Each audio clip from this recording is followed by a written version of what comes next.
Number 1. In this question, you will be asked to give your opinion about a familiar topic. After you hear the question, you will have 15 seconds to prepare your response and 45 seconds to speak. Some people enjoy living in a location that has a warm climate all year. Other people like to live in a place where the seasons change. Which type of climate do you prefer, and why? Use specific reasons and examples to support your opinion. Begin to prepare your response after the beep.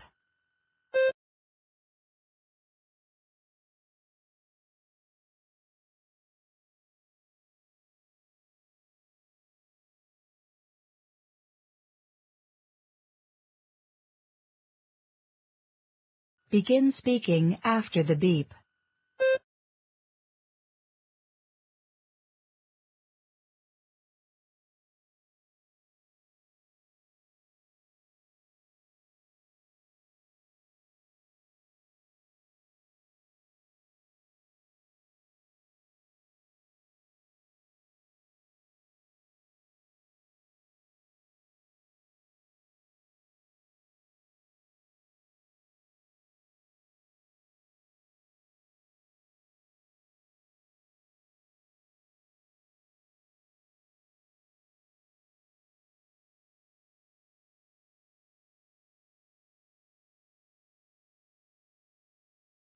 Number 2. In this question, you will read a short passage about a campus situation and then listen to a talk on the same topic.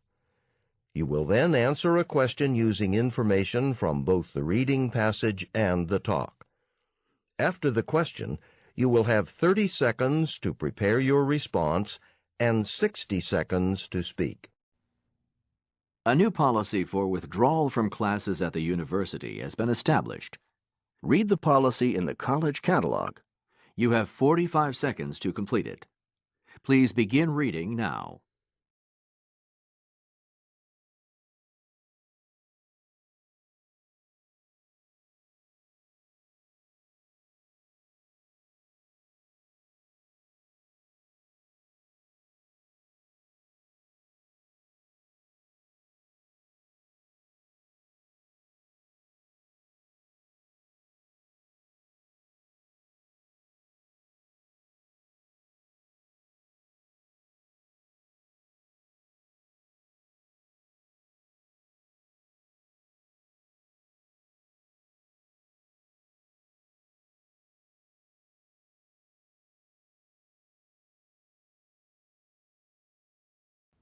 Now listen to the students discuss the policy with each other.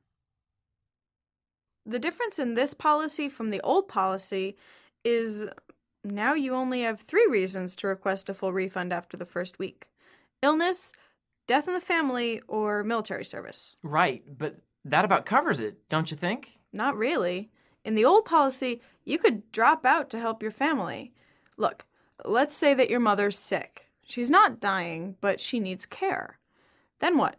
If you drop out to help her, you just lose your tuition. Oh, I see. So you think that there should be more flexibility? Yeah, I think every case should be decided on its own merits. This policy is too narrow? Too rigid. I think at least some students will have other good reasons to withdraw, and they'll just have to take a partial reimbursement because they won't be able to document their eligibility.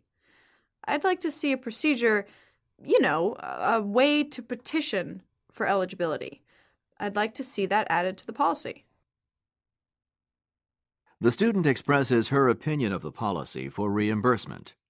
Report her opinion and explain the reasons that she gives for having that opinion. Begin to prepare your response after the beep.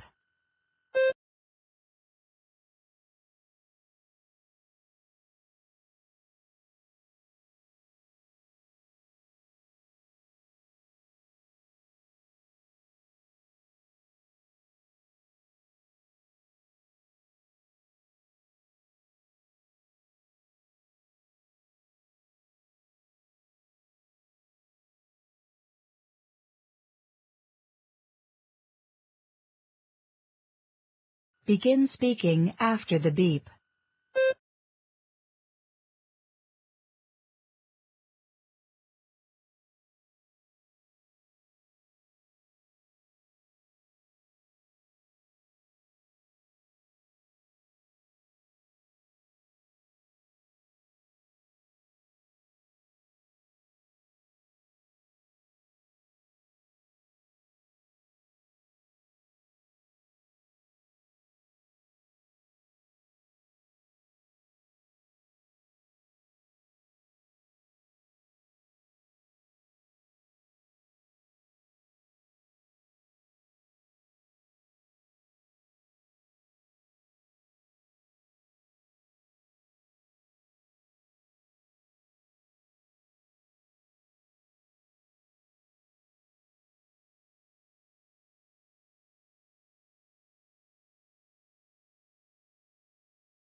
Number 3.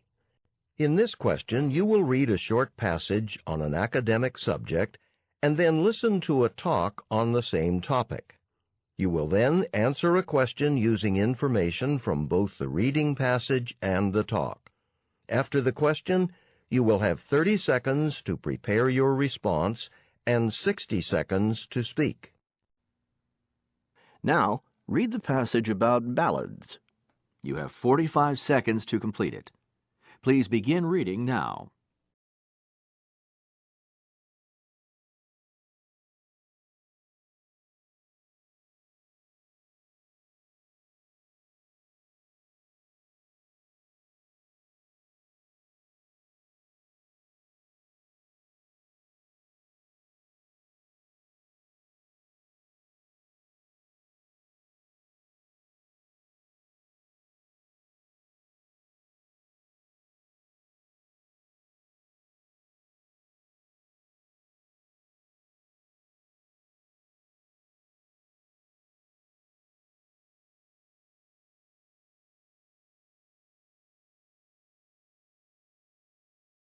Now listen to part of a lecture in a music appreciation class.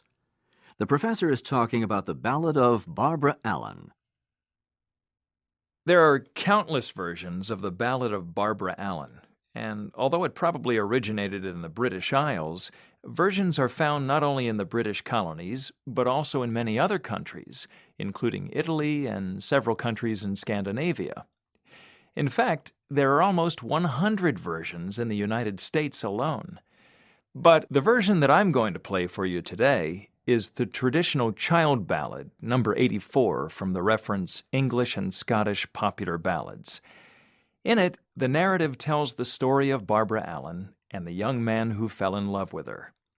After Barbara Allen rejects him, he dies of unrequited love. And the day after his funeral, Barbara Allen dies of regret. They are buried beside each other in the churchyard, and a red rose grows from his grave. A briar grows from her grave. That's a thorny bush. And as they twine around each other, the rose and the thorn, they form a lover's knot. So we see that the lovers who were not united in life are together in death.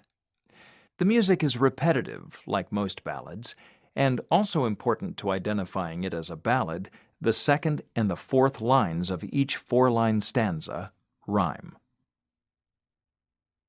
Define a ballad, and then explain why Barbara Allen can be classified as a ballad. Begin to prepare your response after the beep.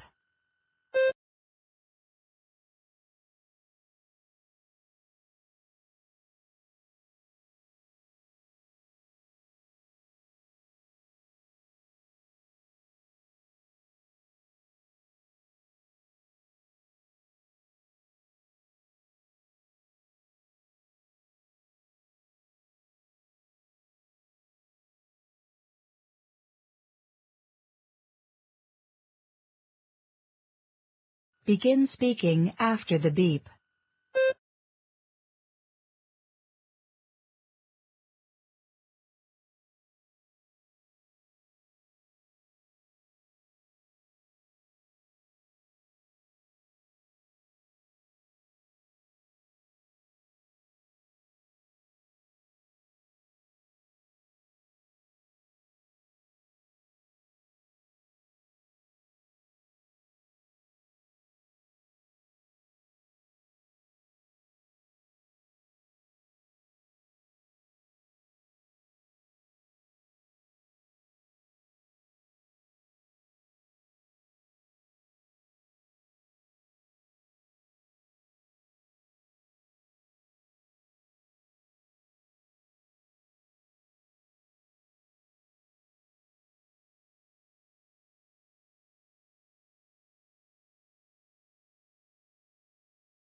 Number 4.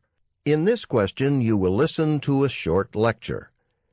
You will then be asked to summarize important information from the lecture. After you hear the question, you will have 20 seconds to prepare your response and 60 seconds to speak. Now listen to part of a lecture in a general science class. The professor is discussing the way that ultrasound works. Okay, let's talk about how ultrasound works and how it's used in medical diagnosis. To make a long story short, ultrasound is very similar to the sonar devices we discussed last week. Remember the system that emits ultrasonic pulses and listens for reflected pulses from objects in the ocean? Well, ultrasound is really just another type of sonar. The sound waves used in the ultrasound are created by a crystal that moves rapidly back and forth, creating a sound. But you can't hear it because the frequency is so high. The doctor places the device, the transmitter that sends out the sound waves. The doctor puts that on the surface of the skin, so the sound waves are transmitted inside the body. And when this high-frequency sound is directed to a particular area, then the tissue and organs reflect the sound. The patterns of sound that are reflected are processed by a computer, and an image appears on the screen. And that tells the doctor whether there is something unusual there or not.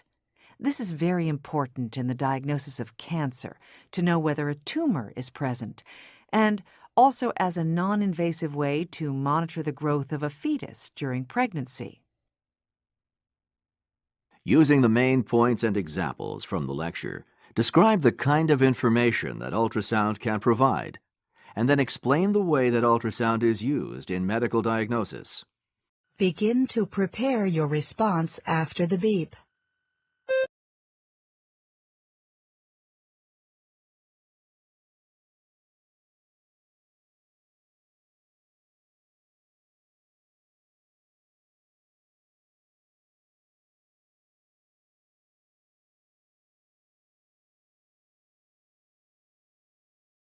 Begin speaking after the beep.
I've lived in a place with a warm climate all year for most of my life, but one year my family moved to England where the seasons change.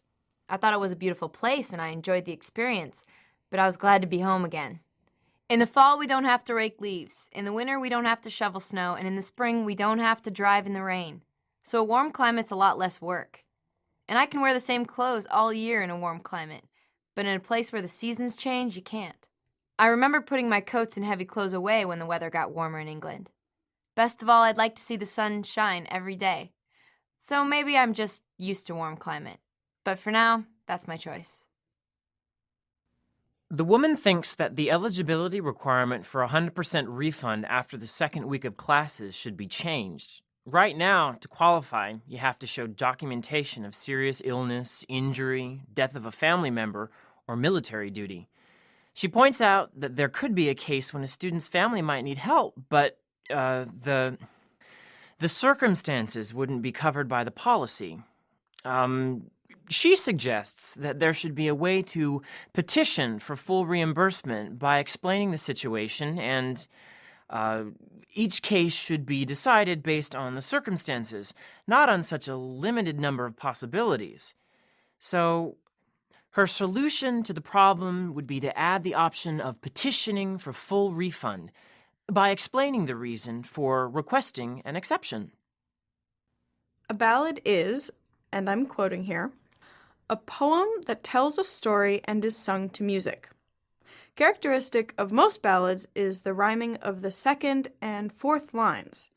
And usually ballads are part of an oral tradition, which it means that over the years, the song's revised as it's passed down from one musician to another. Some popular ballads have been written down and assigned a number in a reference book by child. Now, Barbara Allen is classified as a ballad because it tells a story about lovers who are not united in life, but are joined symbolically in death by the rose and the thorn on their graves. The second and fourth lines of the song rhyme, and many versions of it are found around the world. One version is listed in the child reference as number 84. So you see, Barbara Allen is not only a ballad, it's a very popular one. Ultrasound's like sonar because it sends out ultrasonic pulses, and then it picks up the reflections of the pulses. In the case of ultrasound, a crystal creates sound waves at such a high frequency that you can't hear them, but when the device that transmits the waves is placed on some part of your body, it sends the waves inside to the part that's being tested, and the organs reflect the sound waves. So that informs the doctor if you have anything suspicious there. Ultrasound's very useful in locating cancer and other growths, but it's also used in prenatal care to examine the baby in the months before it's born. In fact, it's fairly standard to produce images of babies to check their patterns of growth using ultrasound. So ultrasound's very useful for medical diagnosis because it can provide accurate information without surgery or surgical procedures.